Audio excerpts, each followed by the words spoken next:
And we are back for another casual conversation with the classic guys. I'm here with none other than the Maharaja himself, Raj Dhesi, also formerly known as Jinder Mahal. How are you doing today? I'm good, man. All is good. Looking forward to doing this interview with you. It's been a while since It's been a minute. we got a lot to catch up on. Yeah. No, if anyone's actually on the YouTube channel right now, you can find on the YouTube channel. Actually, still one of the most viewed videos because it was early on my YouTube channel. We did a thing together where I came to interview a gym out here in Surrey. And the funniest thing about it was, I always tell this story to people, about having to be on top of things. I use this like example.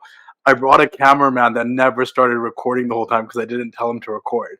So all we had was that live stream footage. It was all blurry and not the greatest. And I was so pissed off inside. I'm like, dude, why didn't you record? He's like, you didn't tell me to. I'm like, so that is still out there. Some good stuff on there, but it's been a long time. That was 2017. Yeah, that was probably the starting of your kind of online presence for the Wrestling Classic. Was that right at the beginning when you started? No, so I like hid my identity for like 2 years. Okay.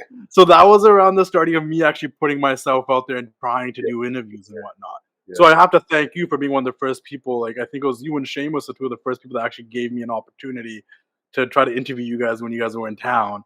Which yeah, for sure. Yeah. I was following you for the content, the old school stuff. I grew up Attitude Era fan, so I know. It sucks because I can't post the stuff I kind of used to post due to like situations with WWE and AEW. But it's just like a lot of you that still stuck around and still follow, and it's not the same thing. It means a lot, and it's just like it's crazy because I met you a little before you went back to the WWE in 2016. And then you went back there. And we'll talk about all that. But before we get to the WWE run, I want to talk about some of the things you're doing right now, right off the bat, so people know. You just showed up in GCW about a week or 2 weeks ago. You took out Effie. How did that all come about? And why was GCW the place to make your first appearance since you've been a free agent? Yeah, so growing up, I was a huge ECW fan. Loved ECW, like all the guys from RVD. Like one of my favorite wrestlers of all time is actually Mike Awesome. Oh wow, yeah. Like of all time. Yeah. So just GCW. Were you a fan of the 70s guy or pre-Mike? No. Mike ECW Mike Awesome. No. Yeah. I'm just joking. I was actually really excited when he went to WCW and then to WWE after the time, but the best version was ECW for Mike Awesome. And just GCW just reminds me so much of ECW, and it's like such a juxtaposition that like the Maharajas and GCW, and I think that's what makes it very cool and unique. A lot of cool matchups. I got a matchup with upcoming this week with Effie, and then another one.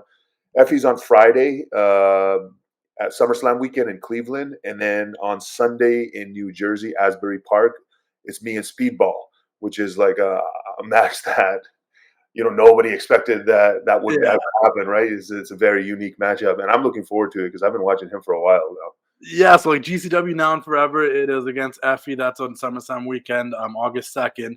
And then, on August 4th, GCW, Can I Trust You? It's you and Speedball Mike Bailey talking about juxtapositions. Like, those two alone are so different from each other. You got an Effie who's such a character, and the people love him as a character, and then you got Speedball who's just been putting on banger after banger with banger in every match he has. These are the unique matchups, and actually this past weekend I had two matches in completely different matchups, completely different styles, completely different crowds. One was in Chicago for Black Label Pro. I became the Black Label Pro champion on Friday, and then Saturday. Congratulations, that's awesome! Yeah, thank you. And New England Wrestling in Connecticut, which is kind of like a more traditional pro wrestling type of promotion and crowd. Whereas Black Label Pro is kind of more of like the indie style, which is cool for me because I want to mix it up with all these guys and like try out the style and really show a different side of myself. I want to talk about that. We're going to talk about your WWE run, but I just want to talk about like obviously like it ended in a few months ago, 3 months ago. Your 3 months just came up. There's a bunch of stuff you did before that, which we'll talk about in a minute. But I just want to bring up the fact that I remember when you did get let go and I hit you up and. It was the complete opposite of anything I thought. You're like, no, I'm like excited. Like you're like, I'm excited to be able to work. I needed to go. I had become way too stale. I was there for too long, doing nothing. and was just burnt out, and I was getting injured. I had a few injuries back to back, and I just needed to go away. I went away before, and I reinvented myself, came back.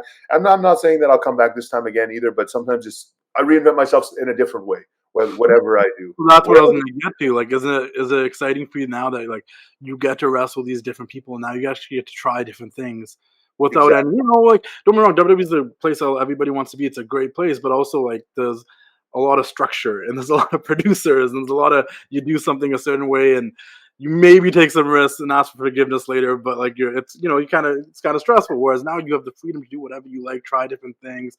Are you gonna try different things to reinvent yourself? You think in terms of like in-ring wrestling stuff as well? In ring wrestling style, yes, definitely. I want to show a different side of me. I want to mix it up with this next crop of guys, and like the WWE style stuff that I was doing.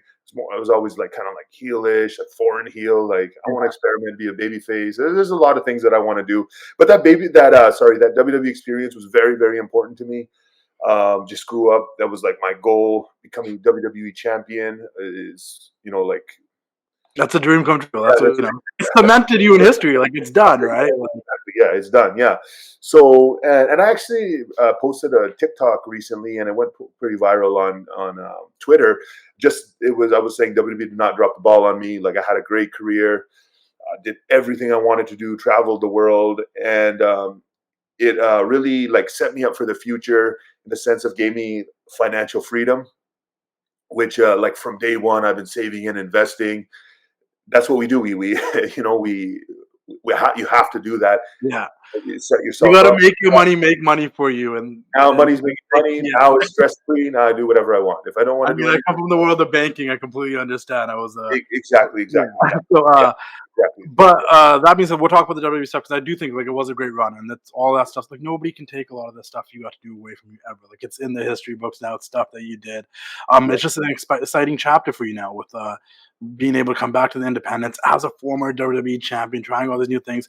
Is there anything outside of wrestling you're looking forward to do in this period of time too? Now that you have this, Yeah, yeah. I've auditioned for a few roles, few movies and television roles. Haven't got anything yet, but it's something I want to explore. I got to do a television show a few years ago on ABC called Big Sky, and it was just so much fun. It was like pro wrestling, but it wasn't. Like it yeah, was like you got to, in a way, perform, and like you get that rush and excitement. The rush is different because there's no crowd, but it's an art in itself, and like I realized that I suck at it. I sucked yeah. at it, and then I wanted to get better, so I took acting classes and just worked on my craft, just like I did at pro wrestling. Yeah, I was about to say that. Isn't it funny that like you got really good at one craft and you try doing the other one, thinking like, "Oh, this is kind of similar. I could probably do it." And then you're like, "Oh, I'm starting from zero again." Actually, Yeah, so I learned that like acting is not really acting. Like you have to become and like genuinely feel these emotions. Like that's what acting is. yeah, Whereas like you think acting is like ouch. But it's not like you actually have to feel pain. Like yeah. somehow like, pick yourself. Like that's the art of acting, and You it's got to become that character. It's almost you like have to become lost in and it. genuinely feel these emotions. Did you have anything that you did to try to like click yourself in? Do you have any tricks of the trade or?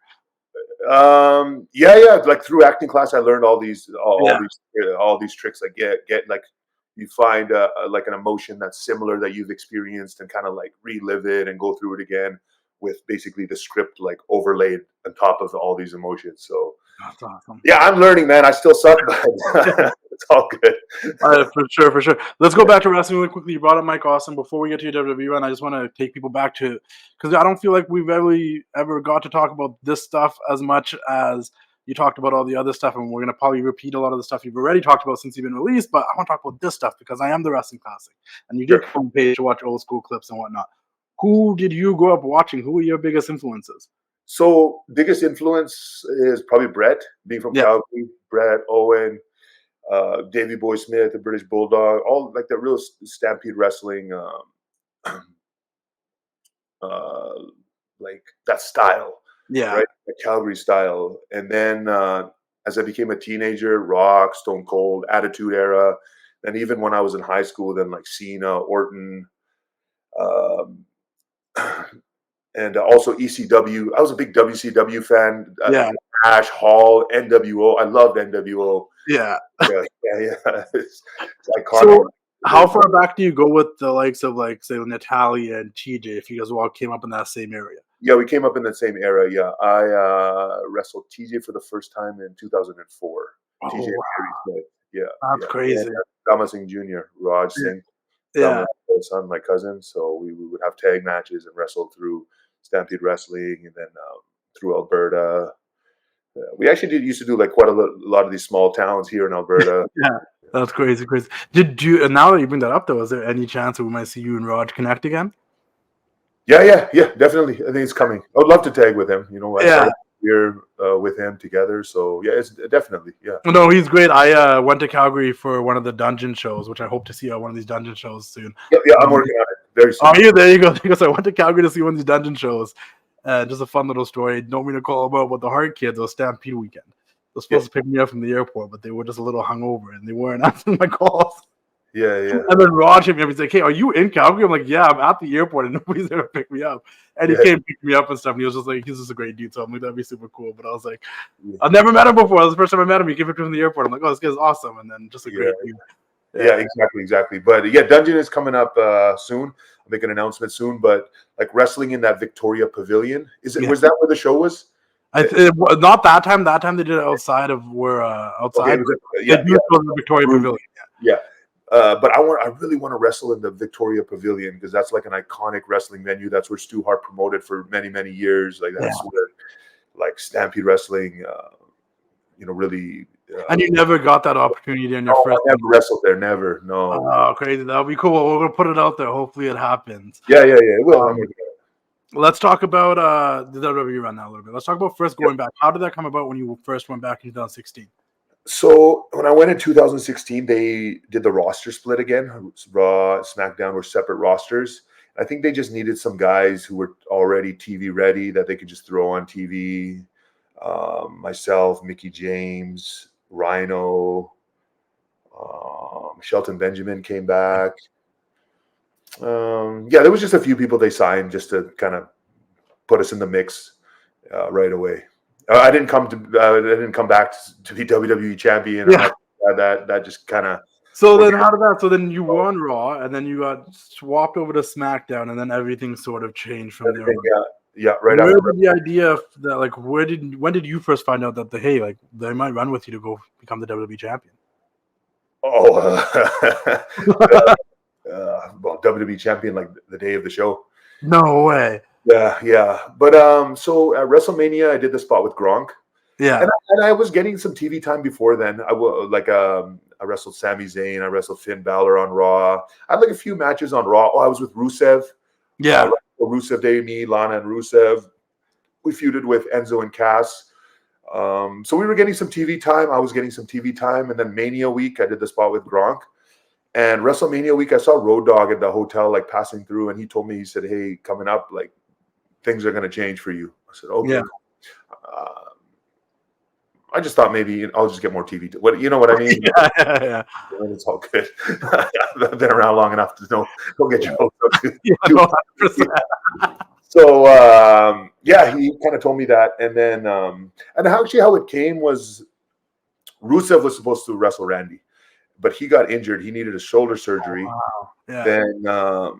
Then I seen on Twitter that they made a match, a 6-pack challenge match for the number 1 contender. At that time, we were at a live event, actually. That SmackDown would have been on a Tuesday, right? So Monday we have a live event somewhere. While Raw is going on, SmackDown has a live event, like a very small live event going on. Yeah. And we're talking, some of the guys that are in the match, just guessing that Luke Harper would probably win and work Randy. Then Randy came actually to the trainer's room, and he told me, he said, "No, we're working. You're going over." I was like, "What?" Okay. I was like, all right. And then I just figured maybe it's a one-off, right? Just one match. And Randy had actually told me too. He said that when Rusev comes back, he's going to work with Rusev again also. So he's like probably just be a one-off. Yeah.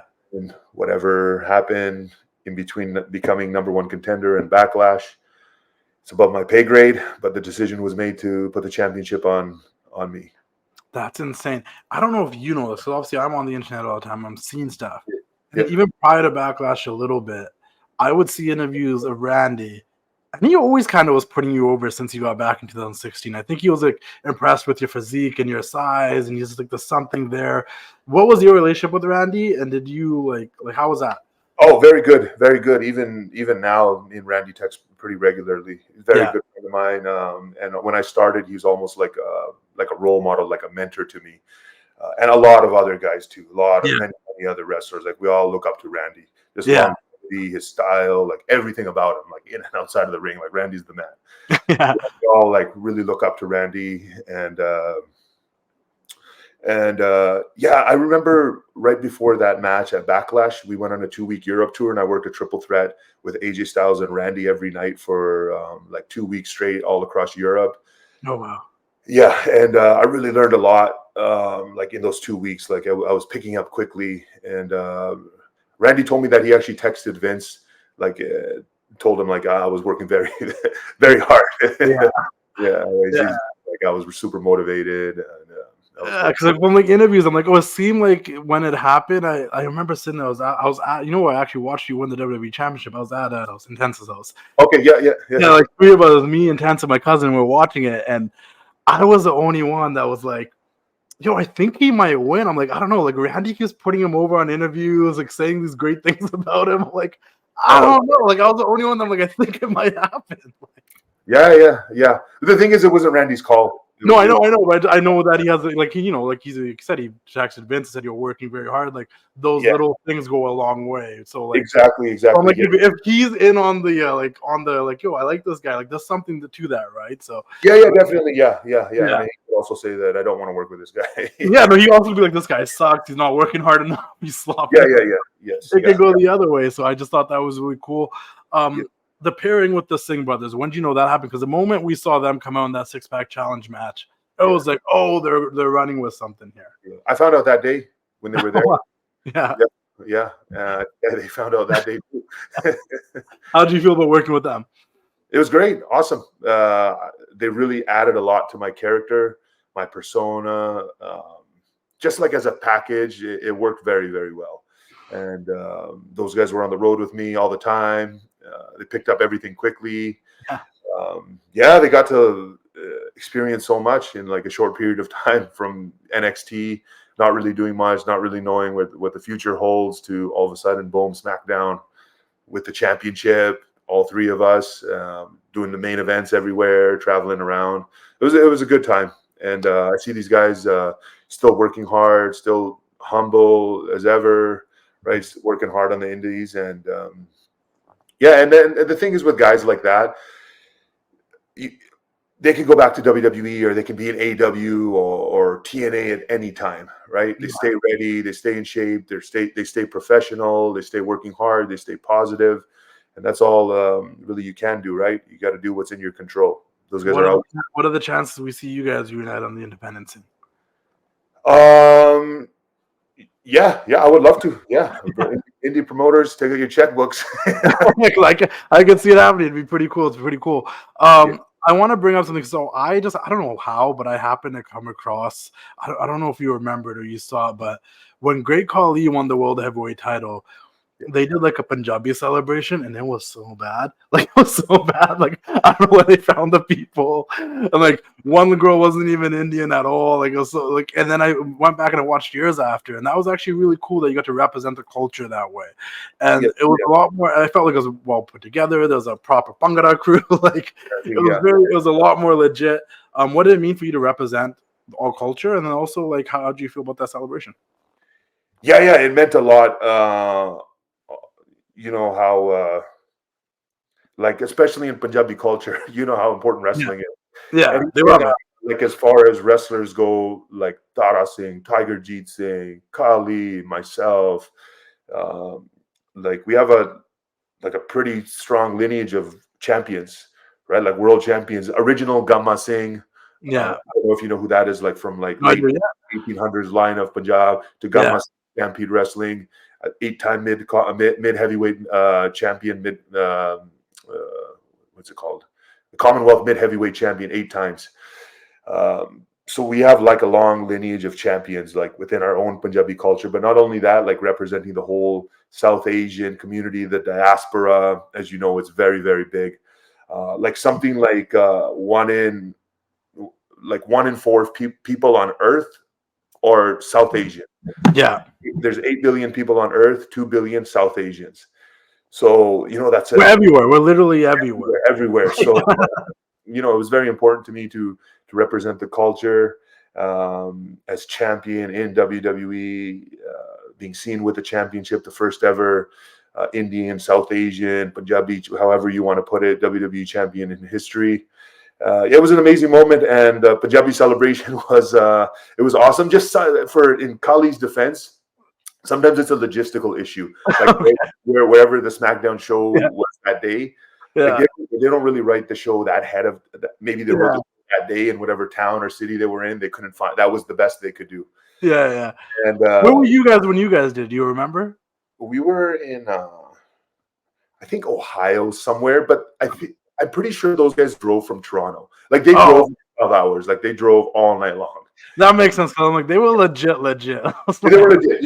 Yeah. They were legit. Yeah. They drove all night long, and they put on an awesome performance. We had time to rehearse it during the day, and I had good pyro for the one and only time in my career, I believe. I want to talk about your entrance, but before we get there, we want to put you over a little bit, right? Like, because it's easier for someone else to talk about you than to talk about yourself. Like, you're a very humble person. I'm a very humble person. I think it's something about our culture. Like, we try to be very humble people, but I think you don't get the credit you deserve in terms of like when you were the WWE champion, even when you weren't the WWE champion, you did a lot to try to help anybody else that was, and not just like everybody, don't get me wrong, but I'm just gonna put a microscope on.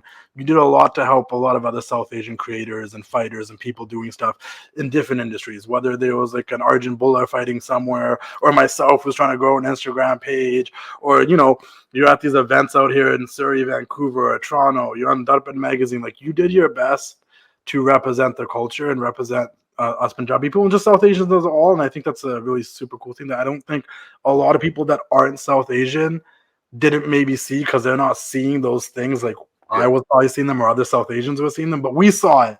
And like, you were like everywhere doing as much as you could to help anybody else that you could. So I just thank you for that. And I thought it was super cool. Yeah, bro, definitely. We all have to uplift each other, because there's not those many. As much as you named a bunch of like South Asian wrestlers, like you named most of them, there's really not those many. I really like make it a point to any South Asian wrestler that's on the come up or anything, like help them out, stay in touch with them, give them advice, watch matches. I even got like a few guys tryouts. I've got guys signed before. I really do my best, and it's like it's a sense of responsibility that I have, like.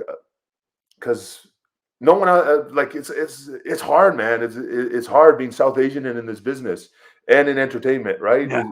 There's not a lot of us, and there's not a lot of us that help us or look out for each other or were. But now, like, I want to kind of have like everyone unified, like everyone working together. Like no jealousy, nothing. Yeah. One guy wins, we all win. Like 100%, and that's what I felt like when you won the title. But like, that's why it's like, I'm pretty sure like even the first time I met you, you were doing a collaboration with AKTV, and that's how we met. Just like, you were always finding ways to like use your presence to give back to others. And that's something I've probably taken from you, because I didn't realize till this year, right? Like, I made a post about it early this year, because I'm like, a lot of times, because I can be such a chameleon, like I forget that I'm like brown and I'm in certain situations. I can be friends with anybody, and like I forget. Yeah. And then I remember walking into the Royal Rumble media earlier this year, and I was the only Indian person in there. Like, and I was like, oh, that's why people are like, oh, it's so cool to see an Indian doing this, yada yada yada. And it never hit me until then. So to understand that responsibility now, I'm like, oh, I get it, because there's someone that looks like them that's doing this now, or who made it to a certain level. And that's something you did very well. Like, you were the WWE champion. Like, that's like the main WWE title. Like, you were I believe the 50th WWE champion out of 50 champions. You were the first South Asian Indian one. Like, that's crazy. Yeah. But at the same time, we are massively underrepresented. Massively. you have 3 hours of Raw, 2 hours of NXT, 2 hours of SmackDown. You have 7 hours. You have one South Asian wrestler. That's Akam from AOP right now, currently. Not a single person training in the NXT Performance Center. There's no one upcoming. And I think that's very, very sad. Like that. Yeah. And I want people to realize this. And through social media, you know, you guys can make some noise. Let's get a tryout. Let's get the next generation at least training in the Performance Center, because there was a time in the Performance Center where there was multiple South Asian Indian talent training and signed. I think at one point there was close to 10. Right now there's one. Yeah. That doesn't really sit well with me. No, 100%. And then also let's jump. Like that's wrong. Yeah, maybe that's a call to action. Like if you are a South Asian athlete in any form, like whether it's you're doing some MMA or any other athletics, but you're a wrestling fan, you feel like you want to do it, like give it a shot. Yeah, give it a shot. Yeah, fill out the recruitment form. But yeah, it's just a huge missed opportunity in my eyes. But then again, I don't run the business. It's not my business to run. Yeah, I've had my time, but I think it's important to carry on this tradition of Indians, South Asians, Punjabis in pro wrestling. Let's talk about that for a second too, because like first things first, just because I brought up before your entrance when you won the WWE title, that whole brand new entrance, the red carpet rolling out, in front of your face, you took it off. That was dope. That was awesome. Who came up with that? So, because they redid the entire presentation. It might have been Road Dogg's idea for the red carpet rolling, but like the day I became champion, when I made my entrance with the Randy Orton match, it was like the generic screen, but it changed the next day when I became champion. I think they just wanted to give me more presence, make me feel more special, and it did a lot. Like at one point, then I would have the rug in the ring. It was all these elements. I would get a 360 camera spin. Stu, John Cena famously, always references Stu camera. Stu just did the 360 on his own. So it was kind of like a collaboration between a lot of people. Kevin Dunn at that time was in the truck on production. I think he had a lot to do with the presentation, especially the screen. I think it was Road Dogg's idea for the carpet, and like the time that I had covered my face is like a daku. Yeah, like a daku. Yeah, exactly. But when I came back, Vince said never again. Oh, wow. I don't know. I don't know. You know what it is? He just didn't get it. He just didn't get it. So if you know, you know. Yeah. He didn't get it. I think he didn't want me to cover up my face. He wanted to see everything. Yeah, I think that's what it was. He wanted to see everything. Going back to the South Asian thing really quickly though. Then, how do you feel about the idea? Because you did make a video about it after you got let go. That for the most part, South Asians are always portrayed as bad guys, like foreign heels. Yeah. How do you feel about that? And do you want to change that now? Yeah. I think there needs to be a change, but like, it's not really I can't do it, right? It needs to come from creative writers. It needs to come from above, right? Like I'm just a talent. I'm no longer even a talent anymore. Yeah. I always tried my best to advocate for all of us. And even with Idus Sher, when I was with them, I always advocated for them. I always tried to get them on. I always pitched storylines constantly. Told Hunter a few different times, hey, put these guys on live events, please. Like I understand that they need more ring experience, but the only way to give them ring experience is to give them ring experience. Yeah. Right? Like, I even volunteered, like one day I'll tag with one and the other I'll tag with the other, because we do 2 house shows every week, but they were never on. They weren't given any opportunity to advance, but that's okay. It's all good. Again, we were just there to do our job, whatever the job was that day. We did it to the best of our ability.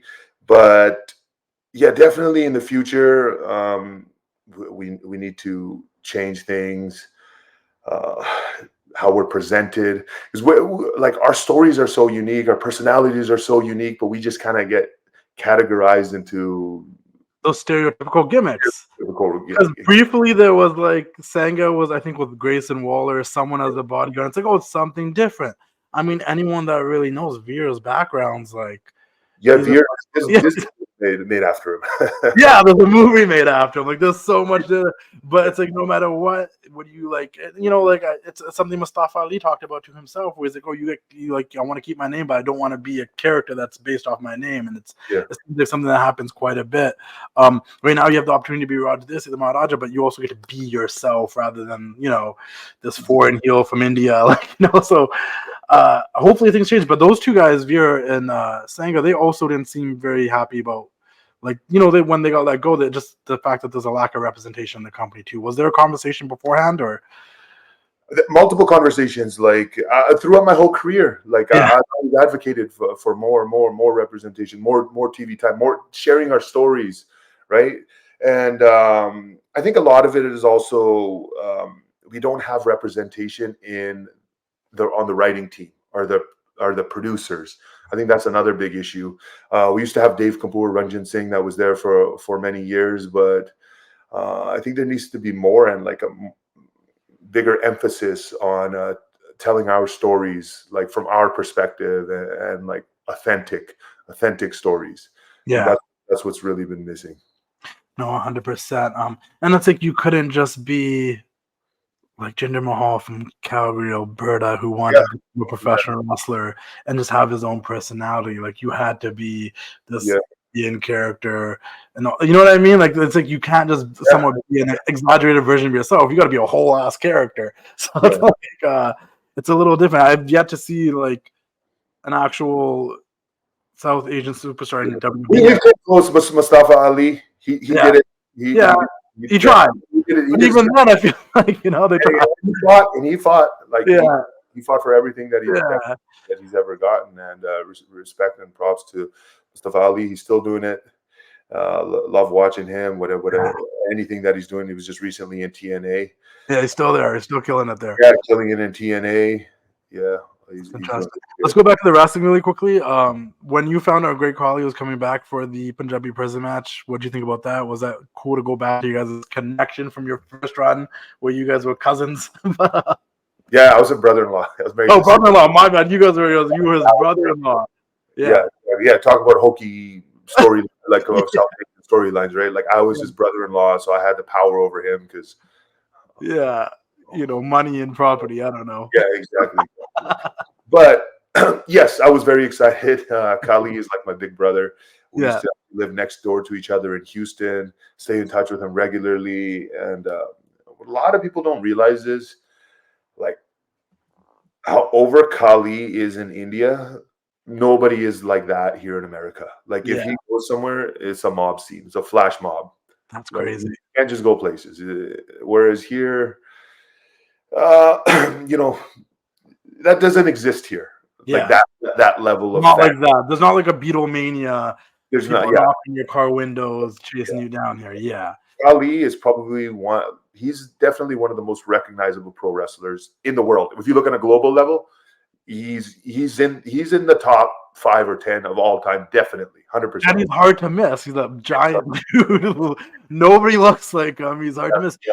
And I don't think, and to that too, a lot of what we're talking about, and I can talk about this too, because my second biggest following is from India. It's the United States, then it's India, then it's like UK, Canada, etc., etc. Yeah. Indian fans love professional wrestling.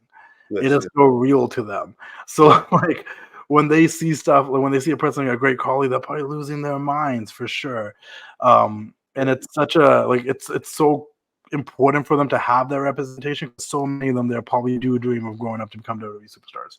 I even know some that have, and I think WWE went there one time and did a video with a bunch of the people there that had tryouts and whatnot. And it went nowhere. They were planning to do a whole NXT thing over there. It just never came to fruition. But I've heard rumors about that several times about things starting up at NXT India Performance Center. But I mean, they did that Superstar Spectacle that one time where it ended up happening because obviously it was a pandemic. Ended up happening in the Thunderdome in America, but it was supposed to be a big show in India. Is that what was supposed to happen? It was during the pandemic, yes. So we just filmed it here at the Thunderdome, but all the audience members in the Thunderdome were from India. Oh, that's cool. Yeah, they tuned in. But that just goes to show you, at that time we had an entire show with Indian talent and all of that. And they had all this Indian talent, which they now let go of them all. Yeah, So that Insane. goes to show you what how things can change in a few years. How did you feel about the promos you were delivering later in your WWE Championship run?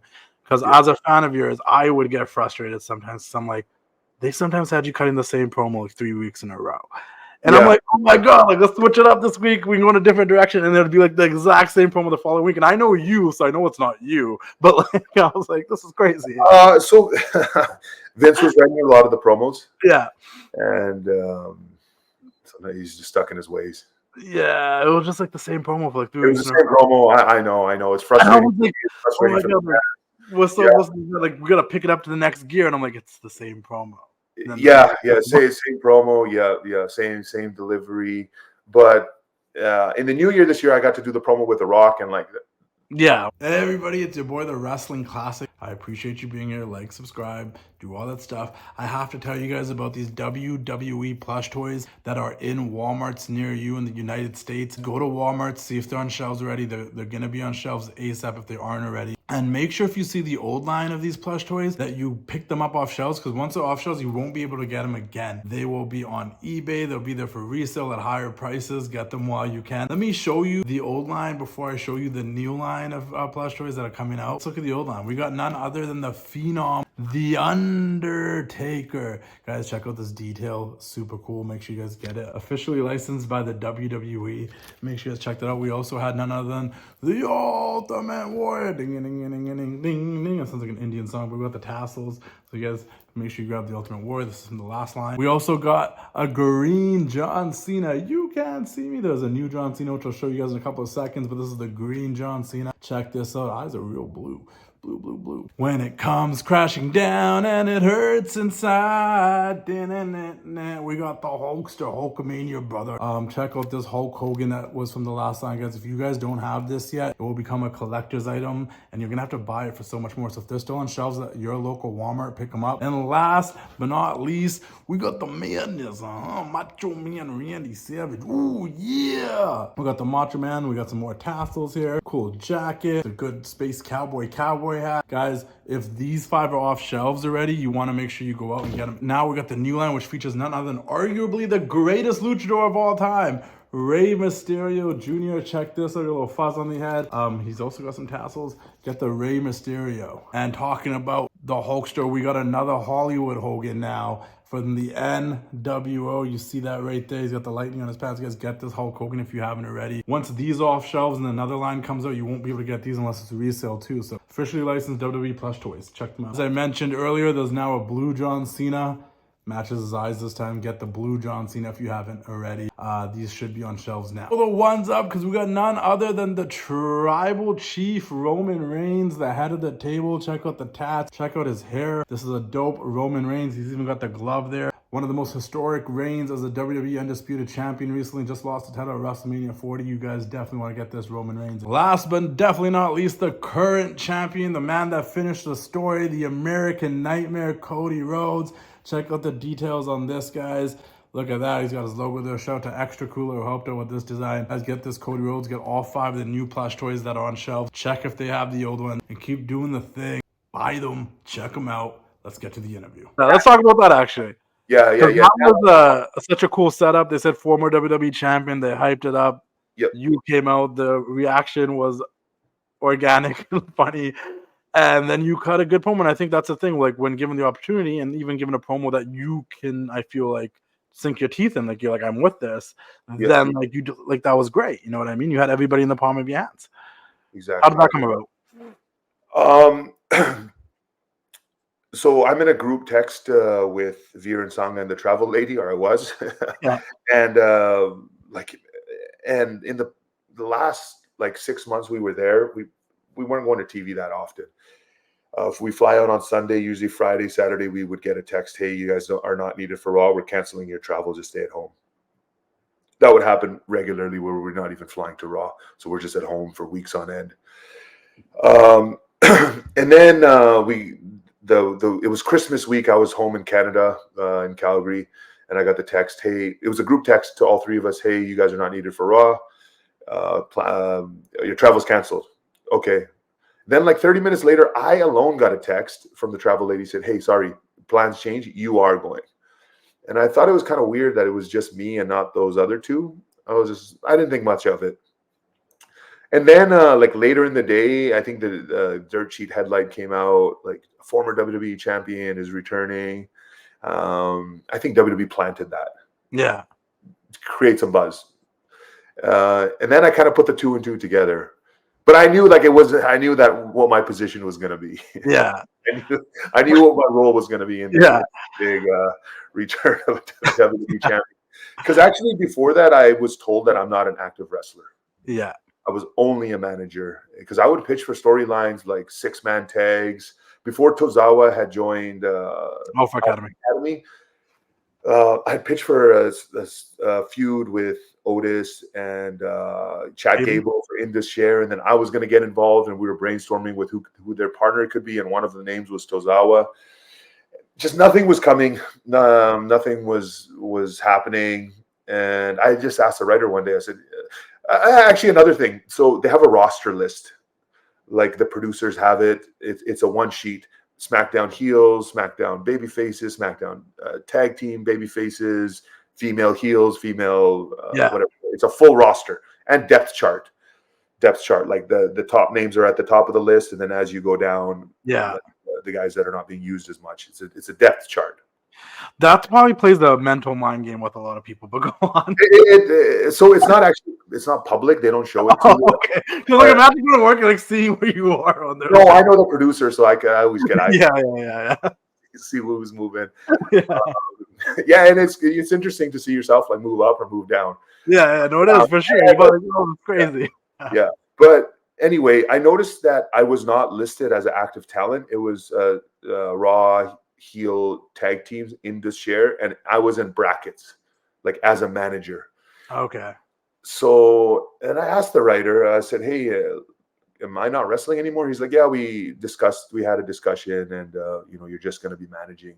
So in a way, like was like retired, like they had retired me without even telling you, but but that's okay. If that was my role, that was my role, and I was going to do it the best that I could. But then the Rock thing came up. Did the Rock choose you, or was that the company that chose you? Rock told me he chose me. He said they gave him a list of names, and probably him and Brian Gerwertz, they came up with some scenarios with different people, and probably I think that they thought this is the best to get the best pop for The Rock and as a return and recognizability. I think it was a Rock. Did you expect that, plus obviously what happened with Tony Khan in combination, to turn you into a babyface? Because that's literally like, I don't know if you know, but you turned into a babyface. Like, I did.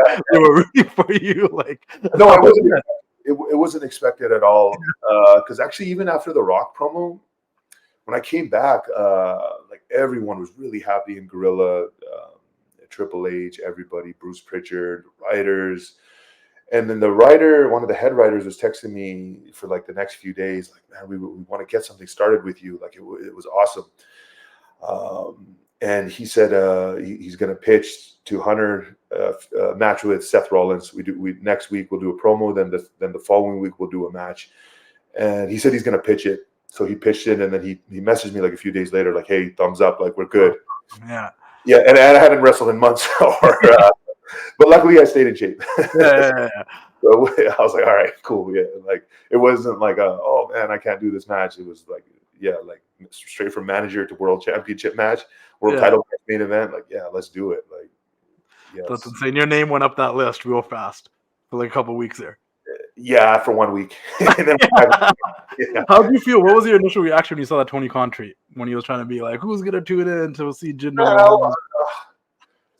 I didn't even see it. Drew McIntyre had texted me. He's like, he sent like the picture of the tweet. I was like, what? It was nothing, bro. I don't take this seriously. No, of course, but it's just like, it's funny to see that. Like, I was more like entertained by the response of the fans. Like, well, that's what I mean. Turned you into a babyface. Yeah. That bro. Look, 2024 is a weird year in pro wrestling. Yes, it is. The last 4 years have just been weird generally for everything. Yeah, exactly. Anything's possible. Anything can happen at any time in pro wrestling. And that just goes to show you. So, so are we gonna get the Jinder or the Raj Dhesi versus Hook match down the road sometimes, because it has to happen now? Yeah, yeah, I would love for it to happen. Yeah, yeah. Because that's basically what it was. Is you versus Seth one on the same week it was supposed to be Hook versus Samoa Joe, and Joe, yeah. he tried to spin in a situation like, why would you watch Jinder Mahal rather than watching Hook and said all that crap? But it's like, oh look, like you. But that's okay because you know what? In all fairness, it did get a lot of buzz for myself and my match, but also for Hooks. I know it did. Yeah, yeah. So had everybody talk, and then as someone that's on the internet, I get it. I look at it that way. I'm like, yo, this is good for everybody. It's good for it was good for everybody. Everybody's talking. Everybody won. Yeah, 100%. People are gonna want to see both matches and compare them, even if they're not gonna admit with the tribalism that they went and watched the other one. They did. Like, Exactly. No, it was good for everybody. It was a win-win. It was good for me, good for Hook, good for AEW, good for WWE. 100%. What was your relationship with Seth Rollins? Because I go all the way back to watching you guys face each other for the NXT Championship, crowning the first champion way back when. I watched that live. For those that don't know, like, we have actually had NXT on TV since it was a game show on TV regularly before even the network came out. Like, it was always airing here. So I actually remember watching you wrestle Seth for the world title when they crowned the first one. And then to work with him, kind of like, was that your last match? No, I had some matches on main event. Okay. Andre the Giant Battle Royal. Yeah, fair enough. But your last big match was against. That was the last big match. Yeah. What's your relationship with Seth, and how's that? How cool is that? Good relationship, bro. I know Seth for many years. We've had many matches throughout the years. I remember the first day he showed up in FCW. We were doing like Man in the Middle with Dr. Tom Pritchard, and Seth walked in. Tyler Black walked in, and I don't think Dr. Tom he knew that Seth was coming. Seth, I think John Laurinaitis just said, "Hey, go check out Tampa, go check out FCW." So he just popped in, and Doc was just like, "Hey, you want to get in the ring?" He said, "Yeah, sure." He gets in the ring, and we're doing Man in the Middle. So that was his first day at FCW, and then I got called up to the main roster before him. Yeah, because I was already on the main roster when we did that. You already did the whole brother-in-law story. Exactly. Yeah. Exactly. Yeah. How crazy is it to see from like when you were in FCW to what the PC is now? Crazy. Yeah. But it's even crazier to see all the guys that were in FCW, like a lot of WWE champions, a lot of world champions, everybody from like Kofi Kingston, RIP, Bray Wyatt, Big E, Kofi, Drew, Shane. Was that your class of people? Were those the people you were there with, or? So my class, Bray was there, Seth, Roman. Me and Roman actually started same day. It was my first day and Roman's tryout. Oh wow!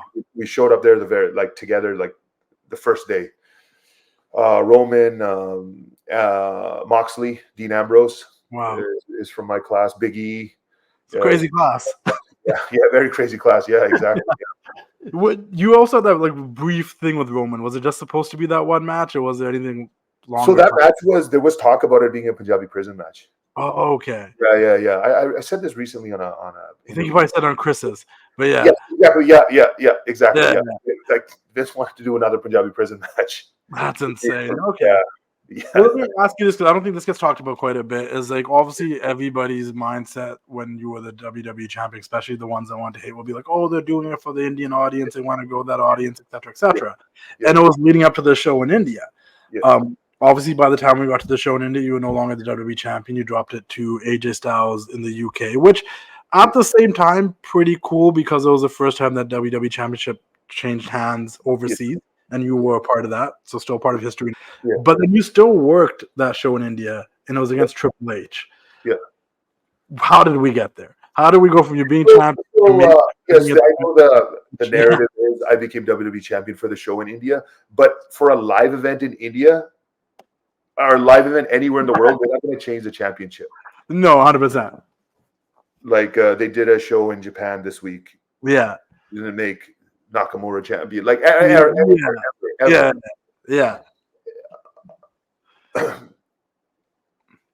And every champion there's ever been is to make money to grow in a market. 100%. American. Yeah. Right? This is business. Yeah. We've had European champions. We're a global company, right? So let's go all the way back to 1992 when Bulldog beat Brett in Wembley. Like exactly. Like this is pro wrestling. This is the business. I'm not the only one, right? Yeah. But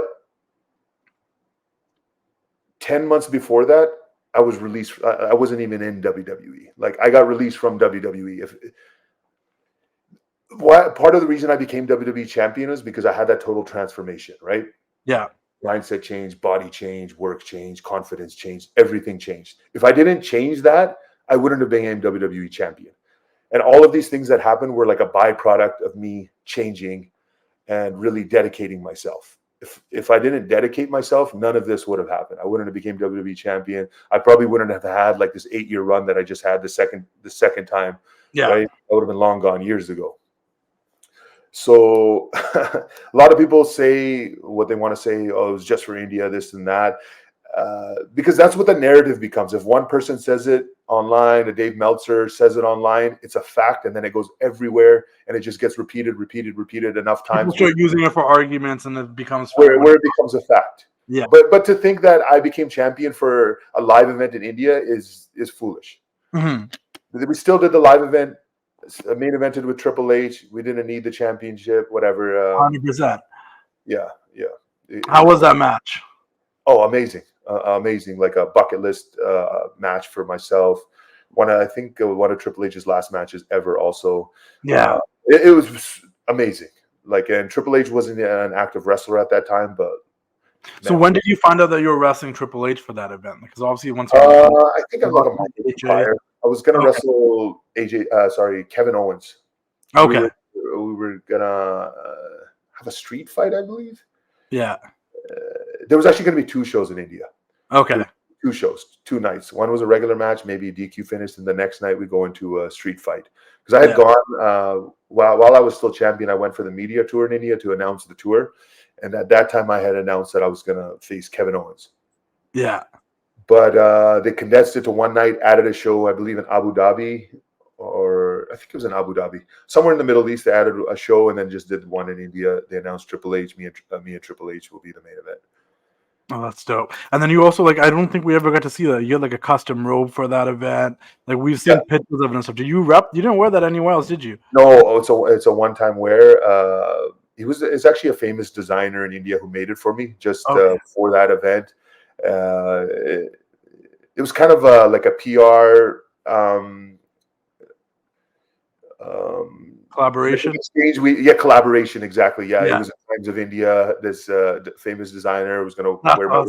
The robe was just for one night. That's what made it special. Like he made it just for this one match. Like, and it was a big match. Like, it was. Oh, you wrestled Triple H. I mean, that's So like. Yeah. So that's super cool. Exactly. To wrestle Triple H is a big thing. Yeah, I just remember seeing that look, and I'm like, we never saw that look ever again. It was just all it was some videos and pictures, and that was it. Yeah, I have it in my office here in the closet. That's cool. Yeah. Dropping the title to AJ. How long before that happened did you know that was going to happen? Same day. Found out I was losing it the same day. Found out I'm losing it the same day. We got to SmackDown that day in Manchester. I had a really long day already. We got in really late last night, like 3-4 a.m. type thing, and then I had like a 5-6 a.m. wake up call to go do breakfast TV, media. I had media all that morning, so I didn't get any sleep that day. Did media, got to the building. We got to the building. Michael Hayes told me and AJ, go to Vince's office. He wants to talk to you guys. We went into the office. Vince just told me, hey, Jinder, you're dropping it. You're going to be chasing the title. AJ, you're going to work Brock. And then after Brock, you guys are going to have one more match at Night of Champions, Boston. Yeah. Fair enough. Were you looking forward to working Brock? Like, what happened with that whole situation? Because it wasn't originally. The Brock situation was unique because we were both heels. Yeah. And the Brock Lesnar AJ Styles match is much better than what me and Brock would have done, just given the circumstances that we're both heels. Like, Whereas AJ, like this underdog against this monster Brock, it told a great story. And it allowed Brock to be the mega heel, because if it was you and Brock, the fans probably would have started cheering for Brock. Yeah, exactly. Yeah. So he kind of booked themselves into a corner for that match. Exactly. Brock was a heel too. Yeah, like he's a killer heel. I'm a chicken shit heel. What are you gonna do there, right?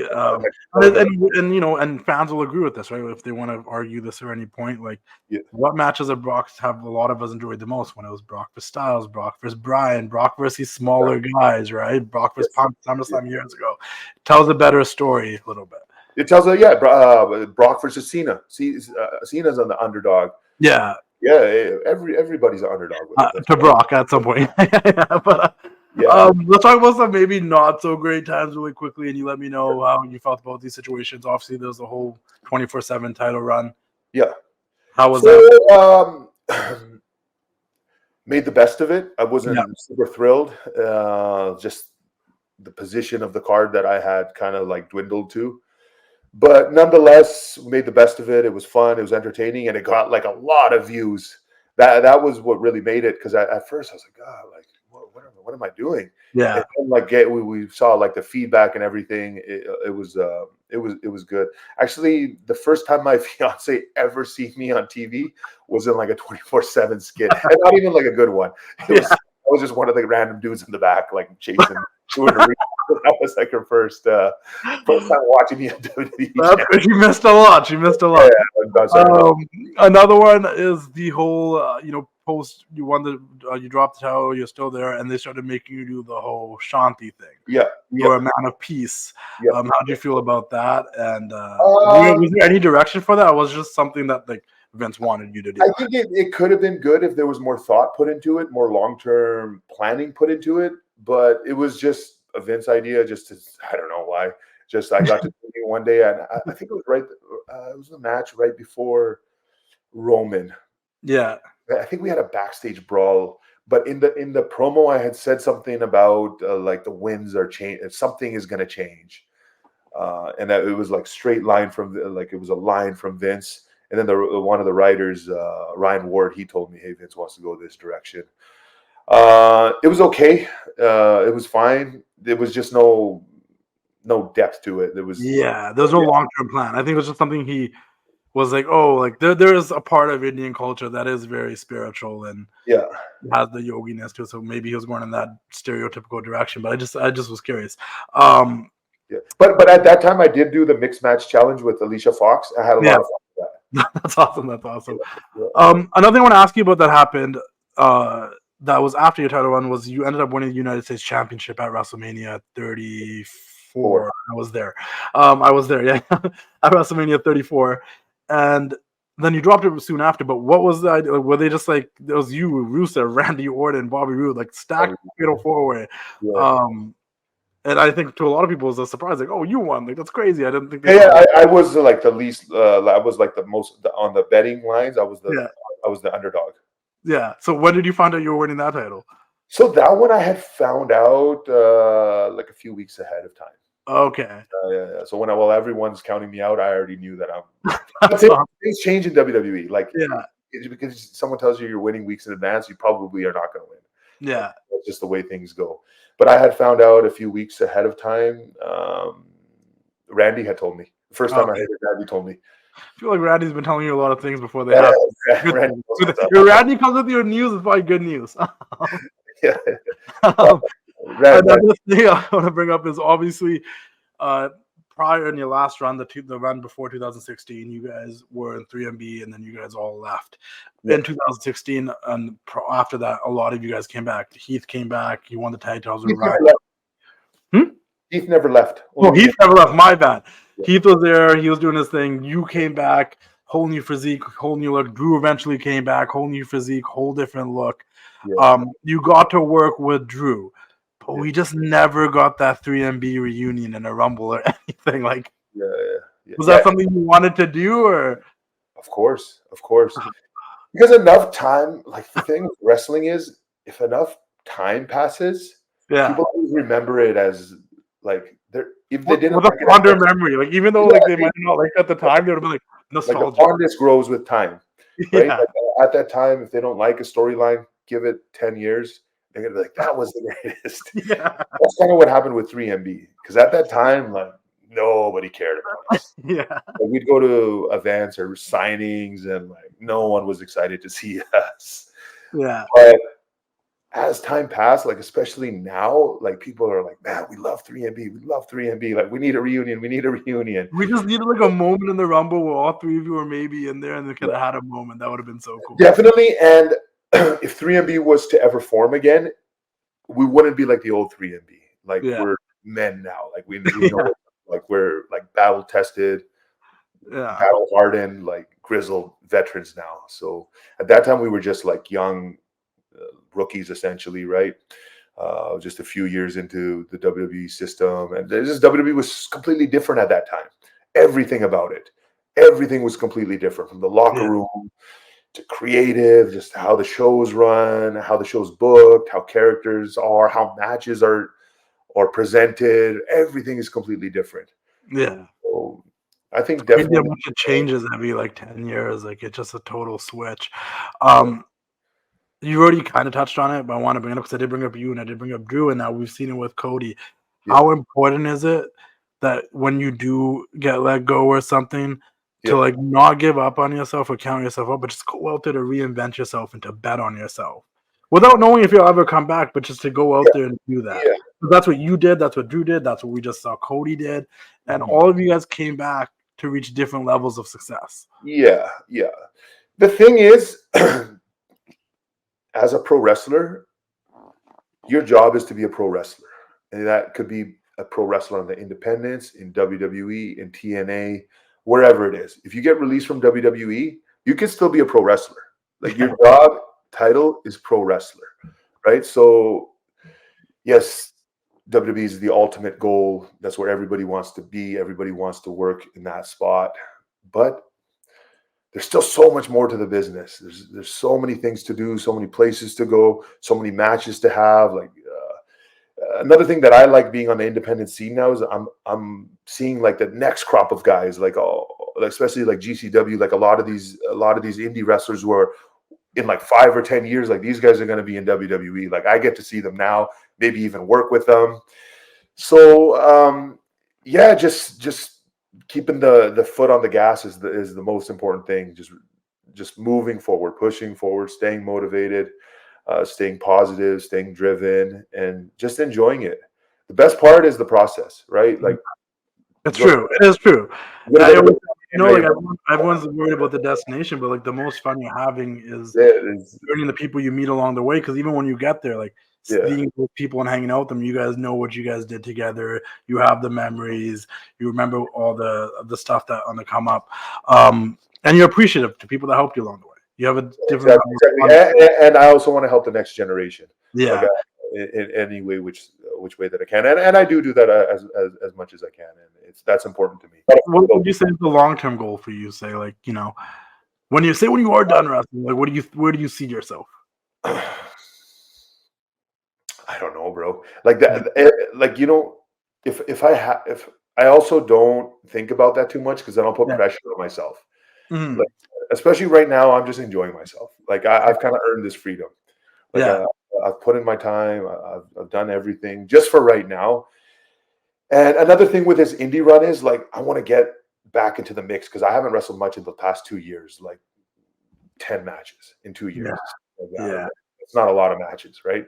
So I want to go in, get these matches, knock this ring rust off, see how my body is, and then we'll go from there. But I'll do things that I want to do. Some fun stuff really quickly before we wrap this up, because we've talked about some of these things here or there a little bit. Right now for you, or maybe of all time, I don't know, top 5 Punjabi musical artists. Top 5? Yeah, give me a top 5. Okay, no particular order. No particular order. Don't worry about that. Yeah. Diljit, Karan Aujla, Sidhu Moosewala. 3. Let's add a legend in there. Let's go Gurdas Maan. 100%. Yeah. Jazzy B. There you go. I was like, he's gonna say Jazzy B, right? Because I was like, that guy popped off during our era. And still going, and an awesome dude. You know, he is. He's great. He's great. Yeah. He's like a personal friend of mine. He always supports. He's the man. And actually, he was there at the match that I wrestled Triple H. Oh, did he? Oh, that's crazy. He's also, once again, like, it's something about our culture, because he's also someone, if he sees anyone else doing something that's so Asian, that is like, whether it's a different industry, he's gonna support them. You know, it's that whole like, up and a thing. You know, like Yeah. He's big on that. Also, like, shout out to these guys, Boyz in the band. This Bin Rakia shirt. Yeah, yeah. Did you ever watch the movies growing up? Yeah, of course, yeah. What are some of your favorite movies? Hindi movies? Yeah. Oh man, there's so many. Give me like 5. Just give me 5. Like, I can give you 5, but they'll probably all be Shah Rukh Khan movies because I grew up in Pardesh. Yeah. Dulhaniya Le Jayenge. I would have put this shirt. I was gonna wear that, but I chose this one instead. But yeah, go on. Man, all the Shah Rukh Khan movies are. They have to be. Have you met him? Did you ever get an opportunity to meet him? I never met him. No. Okay. Yeah, sweet. Yeah, I think it could happen. You never know. Yeah. At the end of the day, bro, you meet people and you just realize everybody's a human being. No, 100%. That's what I was gonna say. I actually met him. We shook hands. It was cool. Yeah. And I was like, oh, cool. I met Shah Rukh Khan. That was the thing that happened. But he's very talented and no, for sure. He's a humble person. So the 2 people I met that I was most excited to meet: Arnold Schwarzenegger and Mike Tyson. Okay,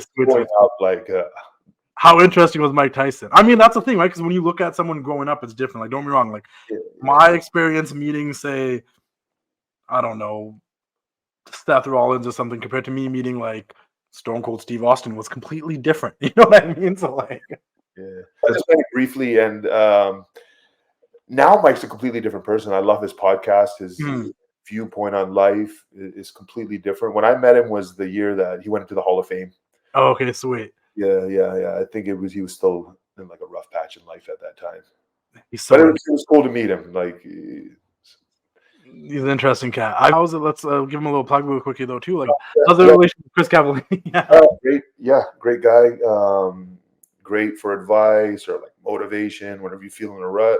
Yeah. Put on his Instagram. he's a good guy, but he's always been super supportive. He's actually one of those guys I remember, and you did this for me actually this year too, because I have really bad like imposter syndrome when I'm in certain situations. Like, I'll be invited places and I'm like, I don't belong here. Yeah. And you this year, I remember you spotted me across the room and I was looking at my friends. You're like, oh, come here, and you introduced me to MVP and Akam and stuff. And he did the same thing to me last year when I was in LA and I was chilling, and I got invited to come, hang out after the show. I'm like, I don't belong here. I'm like, what am I doing here, right? Like, Chris sat me down and he was like, hey, like, you realize like you're like bigger than you think you are in your head. Like, you're him. Like, this, you're supposed to be here. Like, you belong here. And I'm like, this guy's great. I'm like, this guy's a great guy. Like, I don't know. Like, so I see what you mean. It's very motivating and uplifting. At the end of the day, we're all people. We're all people. 100%. I just don't want to get in trouble for like, For what? I don't know. I just don't want to get in trouble for something. No, you just be respectful. There's nothing wrong with it. Yeah. But Chris is a dope guy. It was great to have you on here. We'll definitely do this again once you do. Yeah, bro. Yeah. Time flew by. Yeah, we'll do it again. 100%. I'm excited to see what happens next. I'm excited to see where you go. I'm excited to see how things play out. Yeah, bro. That's the thing. Like, wherever it goes is exciting, and if it goes nowhere, that's cool too. Yeah, it's just like a fresh new chapter. Like, you get to write your story again, right? Like you said, whether I pivot and I do something else. Yeah, I've been really thinking about like starting my own podcast lately, because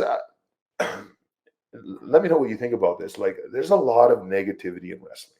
100%. I think one of the reasons why I've gotten a lot of opportunities, because most people in the industry, like, it's because you're pretty positive. Like, you're not really out there shitting on it. But there's a lot of negativity.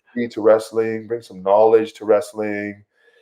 I think that's what's missing. I'm just kind of like trying to play with it in my head right now, whether I want to do it or not. Whatever I do will be what I want to do, and whatever brings me joy and happiness. 100%. I mean, that's what it should all be about. Whatever brings you joy and happiness. And I think starting a new chapter, it's a blank page. You get to write your story from this point on. And whether it's wrestling, whether it's acting, whether it's a podcast, it's going to be exciting to see where everything goes. Last but not least, it's a question I love asking everybody before I wrap things up. 2 runs in the WWE, successful run on the Indies. Between that, back on the Indies now, bigger name, former WWE champion already, popping off. Looking back at your younger self, do you feel like you made your younger self proud? 100%, bro. Everything that I set out to do, I did.